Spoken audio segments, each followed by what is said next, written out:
What's up, guys? Most people think cemeteries are where you'll find the most dead bodies, right? Like, that's where all the corpses are buried and just stay there forever. But here's the thing, that's not actually true. Hospitals, man. These places see death every single day. At least with cemeteries, there's some time between when someone dies and when they get buried. But in hospitals, people die right there on the spot.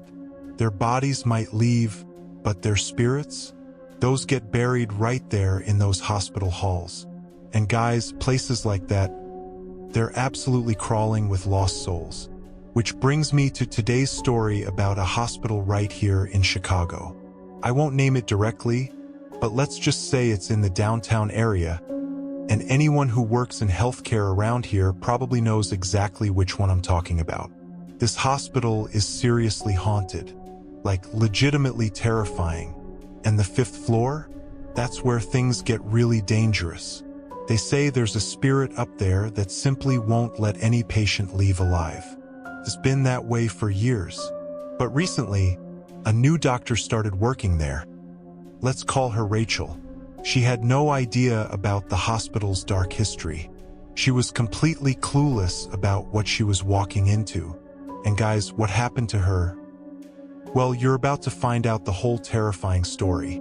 Before we dive in, if you want more horror, mystery, and historical content like this, make sure to hit that subscribe button. So this hospital I'm talking about, again, not naming names, but it's in downtown Chicago, has this reputation that everyone who works there knows about. Everyone except Rachel, apparently. Rachel was young, fresh out of medical school, and super enthusiastic about proving herself. The head doctors weren't really taking her seriously yet, so she was working day and night shifts, trying to show them she was serious about her career. She was basically living at that hospital. Now, anyone with common sense knows that working the night shift at a hospital can be pretty creepy. Walking those empty halls at midnight, that's when you realize the scariest things aren't always human. One night, Rachel was working late. Nobody else around, just her manning the front desk. That's when this woman stumbled through the hospital doors. She looked absolutely terrible, like she was in serious pain. She was clutching her stomach and kind of moaning, clearly in distress. The woman walked straight up to Rachel, practically screaming, "Please, something's wrong with my stomach. The pain is unbearable. I've been to every hospital and clinic in the area, but it's the middle of the night and you're the only doctor I could find. Please help me." Rachel was pretty shaken up by this sudden emergency, but she pulled herself together and said, "Okay, I'll help you, but we need to get you registered first. I have to do the paperwork before I can examine you." She also mentioned that the woman probably shouldn't have come alone so late at night. The woman got quiet for a moment, then said sadly, "How could I bring someone with me when I don't have anyone?" That hit Rachel right in the heart. She felt terrible for this woman who was clearly alone and in pain. None of the other staff members were available, so Rachel decided she'd handle this herself. She quickly grabbed a patient form and started filling it out, then handed it to the receptionist for processing. But as she walked away, she noticed the receptionist was giving her the weirdest look, like something was seriously wrong. Rachel started second-guessing herself.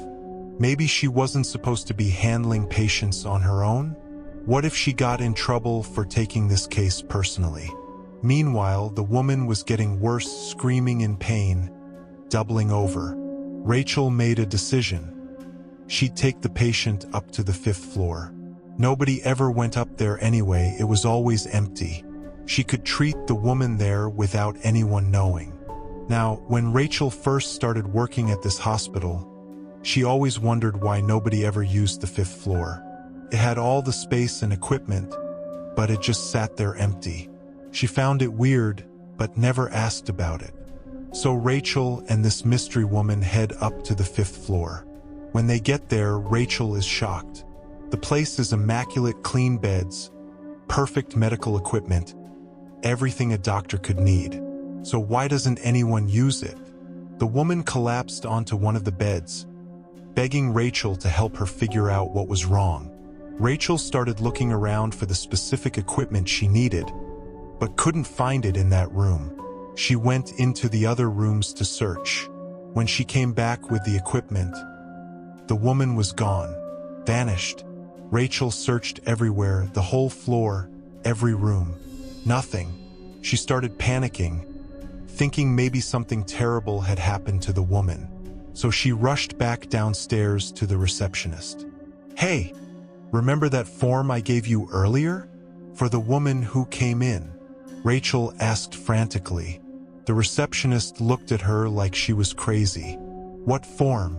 I never got any form from you. And what woman?" "Rachel, I was watching you the whole time. You were standing there talking to nobody. There was no one else there." "What do you mean nobody? You saw me talking to a woman." "Rachel, I literally thought you were having some kind of breakdown. You were having a full conversation with thin air. I kept waiting for you to realize you were alone, but you just kept talking to empty space." Rachel couldn't believe it. The receptionist pulled up the security footage, and sure enough, there was Rachel alone, having an animated conversation with absolutely nothing. Rachel ran to the other doctors, trying to explain what had happened. She told them about taking someone to the 5th floor, about the woman who disappeared. That's when one of the senior doctors dropped the bombshell. "Rachel, that's impossible. We sealed off the 5th floor 20 years ago. All the doors are locked. No one has access up there." The doctor continued, 20 years ago, when the 5th floor was operational, we had a serious problem. Patients kept dying up there way more than normal. The families started complaining about hearing screams in the middle of the night when everyone should have been sleeping. They'd see patients wandering the halls who looked wrong. Not alive, but not quite dead either. Every patient who stayed on that floor would warn us, a day or two before they died, that something up there was trying to kill them. And sure enough, within 48 hours, they'd be dead. The mortality rate was so high that we had to shut it down permanently. Rachel was horrified, but she still insisted that she'd been up there, that it was clean and operational. She convinced the doctors to go check it out with her. So a group of doctors surrounded Rachel as they all went up to the 5th floor together. They unlocked the doors and stepped inside. It was a disaster. Beds were overturned, medical equipment was scattered and broken. Everything was covered in dust and decay. It looked like a storage room that hadn't been touched in decades. Dark, abandoned, definitely not the pristine medical facility Rachel had described. All the doctors immediately turned to leave. They'd seen enough. Rachel was about to follow them when she decided to take one last look behind her. There, sitting calmly on one of the broken beds, was the woman from earlier. She smiled at Rachel and asked sweetly, "You're coming back, aren't you?" Guys, this story happened a few years ago, but that hospital is still operating today. Everyone who works there, doctors, nurses, patients, they all know the rule. Never go to the 5th floor. That's where the spirits live, and if you go up there, you're not coming back down alive. Here's the thing about the supernatural world: if you don't enter their domain, you're usually safe. But once you cross that line, once you step into their territory, they're gonna make you pay. And trust me, that's not a price you want to pay. So let me leave you with this warning. Be careful around hospitals, especially at night. During the day, they might seem normal, safe even. But when midnight rolls around, they're no different from graveyards, because there are things wandering those halls that aren't human anymore. Stay safe out there, guys.